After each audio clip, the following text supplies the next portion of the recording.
Герои нашей сегодняшней передачи – приемная семья Корниловых из поселка Тулагина. Корниловы – одна из первых приемных семей города Якутска. Пелагея Ивановна и Михаил Петрович – сами из многодетных семей. Имея 4 родных детей, они приняли решение стать приемной семьей, взяв на воспитание 12 детей из разных детских домов. Приемной семьей стали в 2010 году. На сегодняшний день у нас 16 детей, 3 взрослые уже работают, 1 студент, остальные школьники. Наш папа фермер, занимается нашим большим хозяйством. Возникающие в семье трудности Корниловы преодолевают вместе. Михаил Петрович, расскажите, пожалуйста, как вы развивались как приемная семья, какие у вас трудности были, как вы их преодолевали? Трудности были, как-то их проходили, эта адаптация тоже самая была. Ну все, потихоньку и это. Трудности в любых семьях есть. Но вот в приемных семьях они более глубокие. Но здесь нужно вот родителям, да, более обширно знать психологию детей. Для этого мы были готовы, учились, прошли школу приемных родителей и сами как-то морально были готовыми.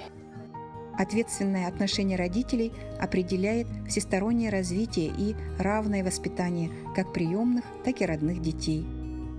Я играю на укулеле, только научилась, и учусь играть на гитаре. Мы с классом ходим на фольклор, поем, выступаем. Мен bu семьяга 3 аспар кәлбитем. Мен мамамын, папамын олысы бастыбын, таптыбын. Мамам, папа меген үчөө киен орахатылар. Мне нравится с папой ходить, потому что, я его подражаю, чтобы стать будущим, мужчиной, чтобы тоже своего сына либо дочку научить такому же. Пелагея Ивановна и Михаил Петрович приобщают детей не только к творчеству, к труду, но и к спорту. Приемные дочери, 11-летняя Таня и 8-летняя Эмилия, занимаются в детско-юношеской спортивной школе легкой атлетикой, показывая хорошие результаты. Старший приемный сын Айтал – ученик 10 класса Тулагинской школы. В семье воспитывается с 7-летнего возраста. За 10 лет Пелагея Ивановна и Михаил Петрович накопили большой жизненный опыт приемных родителей. Исходя из опыта 10-летнего, вот как приемного родителя, да, хочу поделиться с вами своим видением и результатами за своими вот приемными детьми, да. Взять приемного ребенка вообще это очень ответственное дело. Мы не знаем, какой его характер, поведение, развитие, здоровье, и какие у них навыки, или вообще отсутствует такого-то навыков. Поэтому мы должны быть морально и психологически готовыми. И главное, надо учесть, что ребенок, приемный ребенок, да, очень хочет свою семью. И для него надо создать атмосферу, желанную атмосферу дома, которую хочет ребенок. В доме Корниловых всегда царит доброжелательная семейная атмосфера. Мою маму зовут Корнилова Пелагея. Она добрая, отзывчивая, поможет в любую минуту. Обычно, если мне как-то не по себе, я иду к ней и разговариваю с ней. И тогда то, что я сидел, унывал, это быстро проходит. Моя мама всему меня учит. Учит то, что пригодится в жизни. Мои родители очень сильные люди, умные, заботливые, всегда помогают нам. Они пример для подражания. Слова детей являются оценкой труда приемных родителей. Меня здесь многому учили, многому я научился. Я здесь узнал, что такое радость, что такое любовь. Этому всему научили меня мои родители, братья и сестры. Нас очень поддерживали, очень любили. С помощью этой поддержки мы так выросли, стали сильнее, можно сказать. Если бы нас не взяли, я не знаю, как бы мы выросли, какими мы стали. Мы надеемся, что таких приемных семей, как Корниловы, у нас станет больше.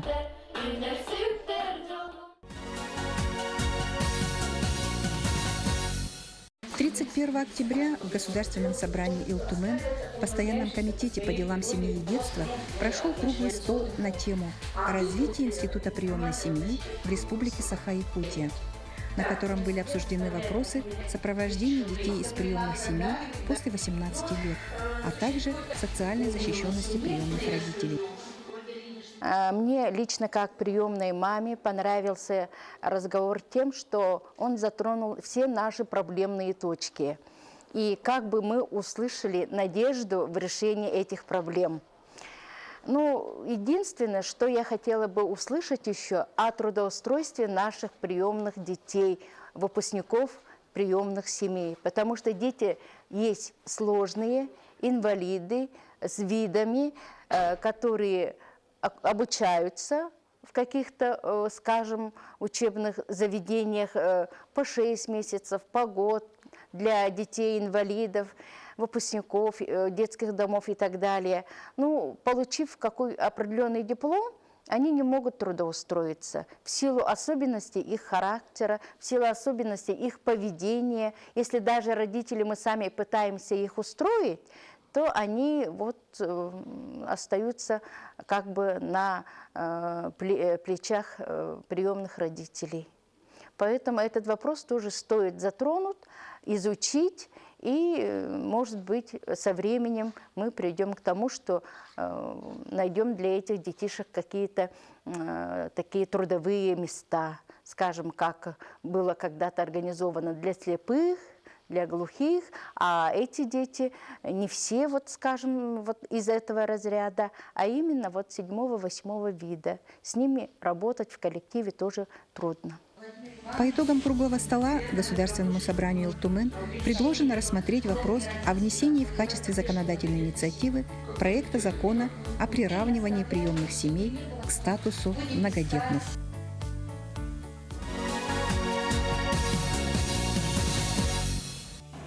Знакомьтесь, Александр.